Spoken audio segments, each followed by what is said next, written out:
లక్షలాది మందికి మన తెలుగు మ్యాట్రిమోనీ ద్వారా వివాహాలు జరిగాయి. తెలుగు వారి నంబర్ 1 చాయిస్ తెలుగు మ్యాట్రిమోనీ. బతికినంత కాలం ఎలా బతికినా చచ్చాక మోయడానికి నలుగురు లేకపోతే నిజంగా దయనీయమే. అలాంటి అనాథాల పాలిట ఓ వ్యక్తి ఆపద్బాంధవుడయ్యాడు. నా అనేవారు లేని వాళ్ళకి చివరి మజిలీలో ఆయనే రథసారిది. ఇలా ఎంతో మందికి అంత్యక్రియలు నిర్వహించి మానవత్వాన్ని చాటుకున్న ఆ వ్యక్తి గురించి తెలుసుకుందాం. ఒకప్పుడు రోడ్డు పక్కన కుక్క చనిపోతే అయ్యో పాపం అని దాని కళేబరాన్ని తీసుకువెళ్లి ఎక్కడో ఒకచోట పూడ్చిపెట్టేవారు. ఇప్పుడు కాలం మారిపోయింది.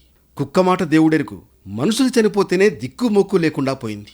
ఇక అనాథలకు కాలం తీరిపోతే కాటి కష్టాలు అన్నీ ఇన్ని కావు. అంత్యక్రియలు నిర్వహించేందుకు ఎన్ని అవస్థలు పడాలో ప్రత్యేకంగా చెప్పాల్సిన పని లేదు. అలాంటిది ఓ వ్యక్తి ఇప్పటి వరకు 1156 అనాథ మృతదేహాలకు అంత్యక్రియలు నిర్వహించాడంటే నమ్ముతారా? ఈయన పేరు అంబేద్కర్. ఉండేది కాకినాడలోని ప్రతాప్ నగర్. అప్పుడెప్పుడో ఒక బిచ్చగాడు చనిపోతే మున్సిపాలిటీ ట్రాక్టర్లో తీసుకువెళ్లడం చూశాడట. నా అన్నవారు లేని పరిస్థితి చూసి చలించిపోయాడట. అందుకే అప్పటి నుంచి అనాథలకు అంత్యక్రియలు నిర్వహించాలన్న నిర్ణయానికి వచ్చాడట. శవయాత్రలకు ఉపయోగించే వాహనానికి డ్రైవర్గా ఉంటున్న అంబేద్కర్ ఇప్పటి వరకు 1156 అనాథ మృతదేహాలకు అంత్యక్రియలు నిర్వహించాడు.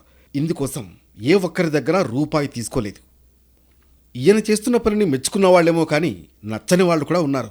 అందుకే ఇప్పటి వరకు చాలా ఇళ్లు మారాల్సి వచ్చిందట. కాకినాడ చుట్టుపక్కల ప్రాంతాల్లో ఎవరైనా అనాథలు చనిపోయినా, ఆసుపత్రిలో శవాలను విడిచిపెట్టి ఎవరైనా వెళ్లిపోయినా అంబేద్కర్కు సమాచారం అందిస్తారు. ఈయన వచ్చి వాహనంలో తీసుకువెళ్లి అంత్యక్రియలు నిర్వహిస్తారు. అంబేద్కర్ చేస్తున్న సేవకు తన కుటుంబం కూడా అండగా నిలుస్తోంది. ఇంత సేవ చేస్తున్న ఈయన లక్షాధికారేమీ కాదు. చాలీచాలని జీతంతోనే జీవితాన్ని గడుపుతూ ఇలా 10 మందికి సాయాన్ని చేస్తున్నాడు. దగ్గరికి వెళ్లడానికి కూడా భయపడేంతగా ఉన్న మృతదేహాలకు కూడా అంబేద్కర్ అంత్యక్రియలు నిర్వహించిన సందర్భాలు ఉన్నాయట.